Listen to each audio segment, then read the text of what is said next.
Right now, we're seeing collectors drop $20,000 on a single revolver. And keep in mind, these aren't new builds. Some of them haven't rolled off a production line in more than 15 years. Rifles? Same story. Gun shops can't keep certain models in stock longer than 48 hours. They're hitting the wall the second they hit the shelf. That's why this countdown matters. Because the number one firearm on this list, yeah, it's a platform the industry flat out abandoned years ago. And today, it's hotter than anything else moving across the American gun market. Number 10. Ithaca 37 Featherlight. The Ithaca 37 earned its bones in the Pacific Theater during World War II. You'd find it riding with Marines, running in some of the most brutal combat environments history ever recorded. Launched back in 1937, it stuck around all the way through Vietnam.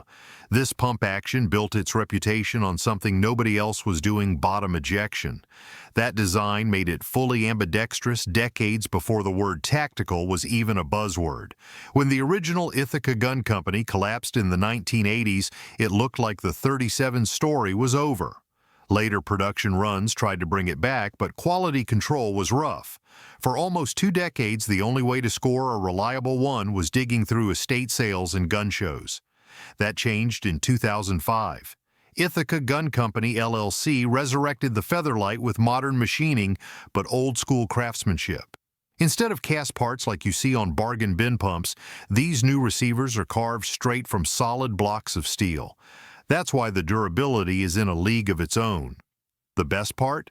They managed to keep the soul of the original design while fixing the weak points that haunted the later runs. Pros: bottom ejection makes it 100% ambidextrous. Solid steel receiver offers unmatched longevity. Action cycles smooth and consistent. Lightweight design cuts down fatigue. Classic lines with serious collector pull. Cons: more expensive than entry-level pump guns. Aftermarket support is thin. Maintenance requires a little specialized knowledge. Must be loaded 1 round at a time. Not every store keeps them on the shelf. Starting price? About $900. Number 9. Auto-Ordnance M1 Carbine. The M1 Carbine armed more American soldiers in World War II than any other firearm. Over 6 million of them rolled out between 1941 and 1945. Paratroopers jumped into Normandy with them. Marines pushed them across Pacific Islands.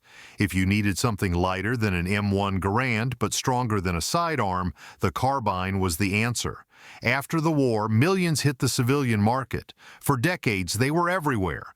But by the 2000s, genuine wartime guns had shifted into the collector zone, $2,000 to $3,000 apiece. And reproductions? Quality was hit or miss. That's where Auto-Ordnance stepped in during the 2010s. They launched a faithful reproduction that stayed true to the original feel. 18-inch barrels, Parkerized finishes, walnut stocks, all the right details. At just 5.4 pounds, these rifles handle the way GIs remembered. The short-stroke gas system keeps the .30 carbine cartridge cycling reliably. And that simple flip rear sight? It's quick, intuitive, and built for real-world use. Pros: extremely lightweight, easy to maneuver, historically accurate reproduction, reliable short-stroke gas system, naturally balanced for fast pointing, much more affordable than originals. Cons: less stopping power than modern rifles. Ammunition is pricier than common calibers. Standard mags only hold 15 rounds, not meant for long-range shooting. Maintenance has its own quirks. Retail sits around $1,200. And here's a piece of trivia. More American soldiers carried this carbine into combat than any other firearm of World War II. Yet today, most shooters have never even laid hands on one. Number 8. Walther PPK. Since 1931, the Walther PPK has been setting the standard for concealed carry pistols. German police carried it. Intelligence officers trusted it. And Hollywood? Well, it became the sidearm of a certain tuxedo-wearing agent who likes his martinis shaken. This pistol defined what a pocket gun should be: compact enough to disappear, accurate enough to count, and reliable enough to trust when your life's on the line. But when Smith & Wesson pulled the plug on their production agreement in 2012, the PPK disappeared from the U.S. market. For 7 years, the only options were expensive imports or used models. If you wanted a brand new one, you either paid a premium or you settled for an imitation. That drought ended in 2019. Walther USA brought both the PPK and the PPK back to life, built right in Fort Smith, Arkansas. They kept everything that made the gun iconic. Steel frame construction, fixed barrel design, and that signature slide-mounted decocker. The double-action trigger pull is intentionally long for safety. Once it breaks into single action, the shot is clean, crisp, and controllable. Pros: timeless design with huge collector value. Fixed barrel delivers excellent accuracy. Built in the USA with serious quality control.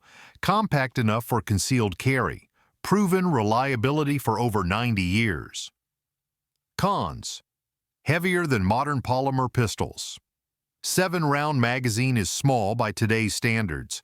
Double-action pull is long. Costs more than most striker-fired options. Needs consistent cleaning and care. Market price sits around $850. Number 7. Marlin 336. The Marlin 336 chambered in .30-30. Winchester isn't just a rifle. It's the backbone of American deer camps. Since 1948, this lever gun has filled more freezers with venison than almost any other long gun on the market. Generation after generation trusted it to get the job done. When Remington took over in 2007, things went downhill fast. Fit and finish collapsed. By 2020, rifles were leaving the factory that could barely cycle properly. For a while, it looked like corporate mismanagement had killed one of America's most trusted hunting rifles. Then Ruger stepped in. Their buyout of the Marlin brand in 2020 completely turned the story around. By 2022, Ruger-built 336s proved that U.S. manufacturing could still deliver world-class lever actions. These rifles run precision machined steel receivers, cold hammer-forged barrels, and solid walnut stocks that look every bit as good as they shoot.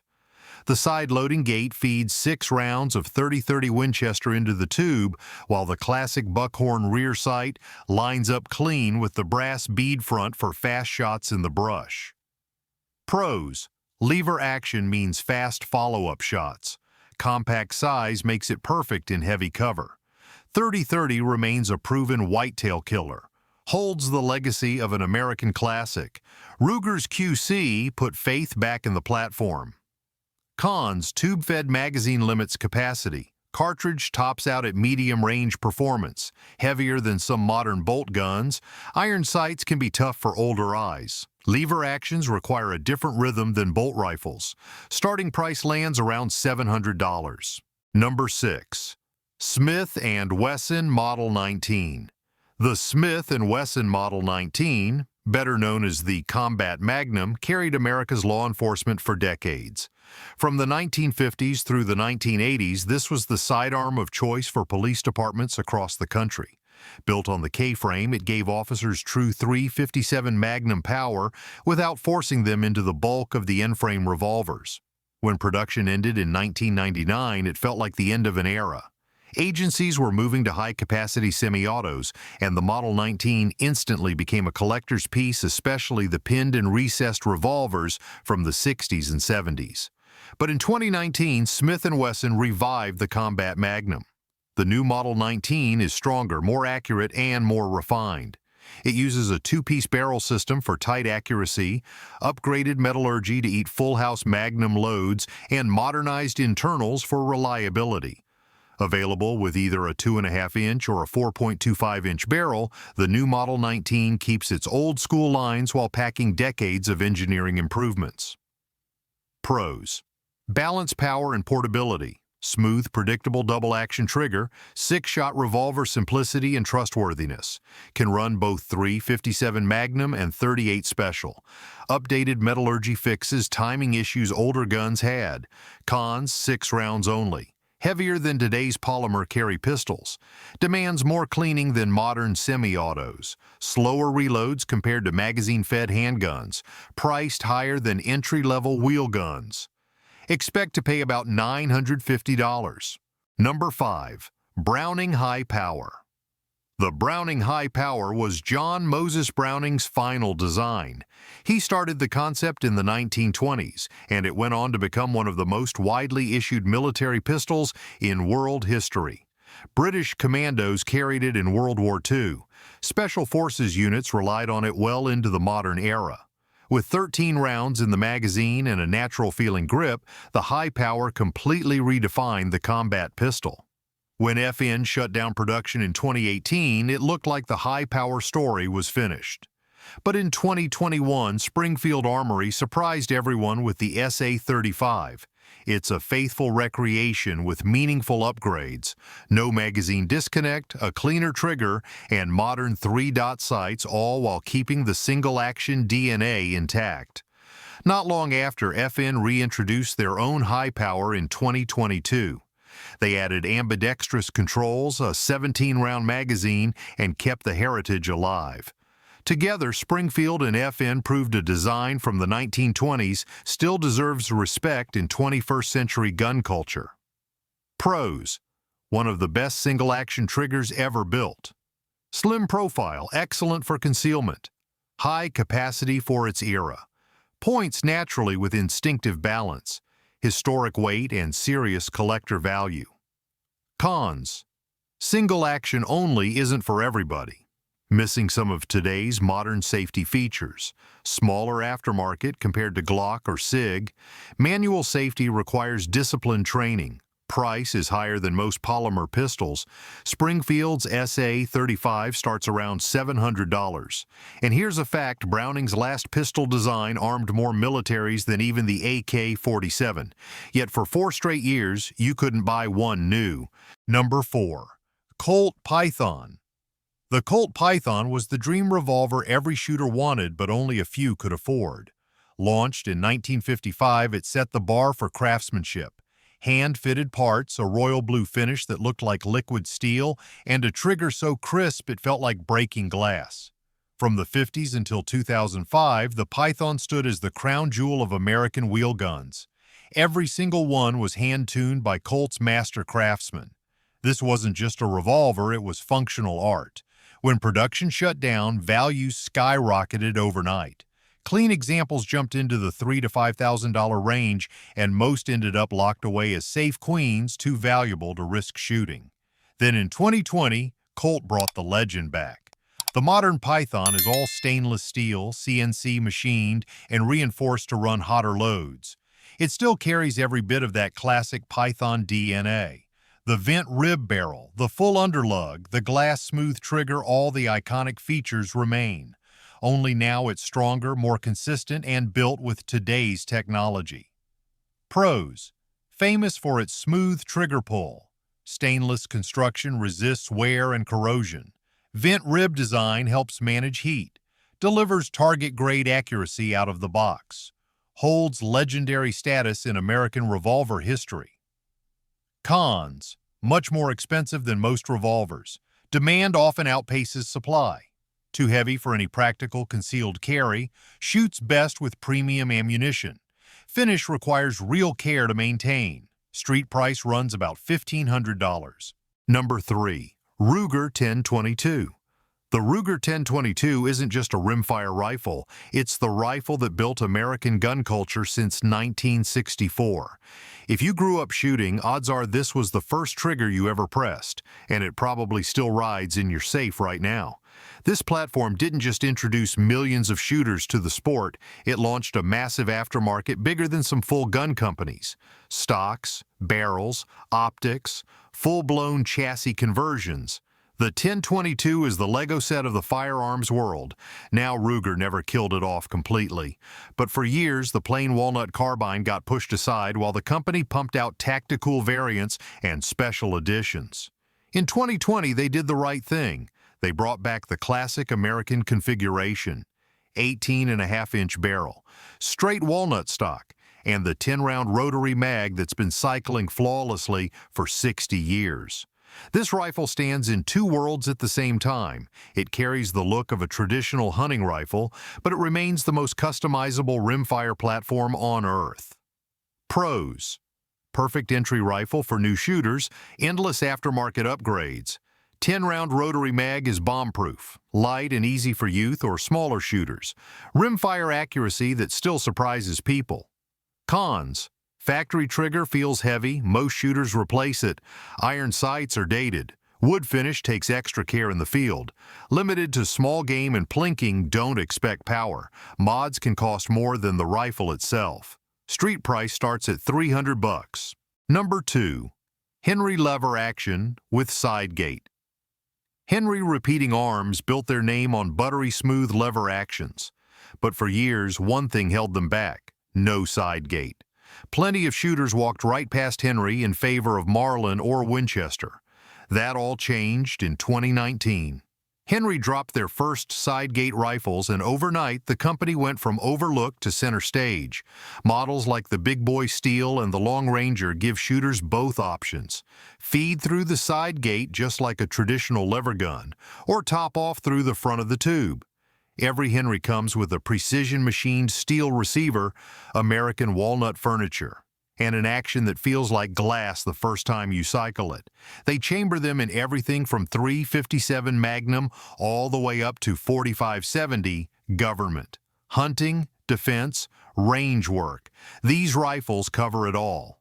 Pros: best fit and finish in the lever gun game. Side gate brings modern practicality. Actions are smooth right out of the box.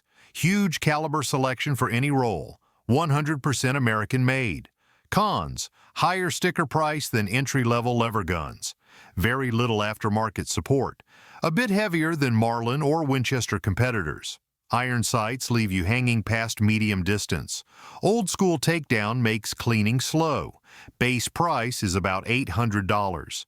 And think about this: while Marlin and Winchester were drowning in quality control issues, Henry was quietly building the lever gun everyone else had been waiting for. Number 1. Desert Eagle. The Desert Eagle redefined over-the-top firepower in the 1980s, a pistol the size of a cinder block, chambered for rifle-class cartridges, machined like a tank. It became an instant icon in movies, games, and pop culture, but underneath all the hype, it was a serious piece of hardware.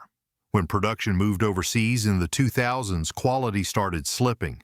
The Eagle lost its edge and became more of a novelty than a respected firearm. In 2018, Magnum Research fixed that. They brought production back to Minnesota, and the American-built Desert Eagle came roaring back to life. Every pistol is hand-fitted, every cut is precision-machined. The accuracy rivals some hunting rifles. The gas system tames cartridges that would wreck other pistols. Available in .357 Magnum, .44 Magnum, and the Monster 50 Action Express.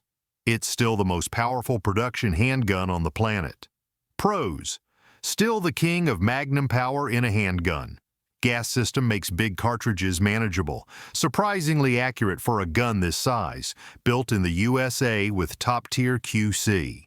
Cemented itself as a true firearms icon. Cons: way too big for carry or defense. Ammo is brutally expensive, heavy enough to tire most shooters fast. Holster options are slim, needs the right loads to run reliably. Price sits around $1,800. And there you have it, 10 legendary firearms that refuse to stay buried. Each one fought its way back through better engineering, stronger quality control, or just sheer demand from American shooters who wouldn't let them die. From the raw brute force of the Desert Eagle to the timeless simplicity of the Ruger 10/22. These comebacks prove one truth: real classics never disappear. They just wait for the right time to rise again. If you got something out of this countdown, hit like, subscribe to the channel, and drop a comment down below. Tell me which comeback shocked you the most. I'll catch you in the next one.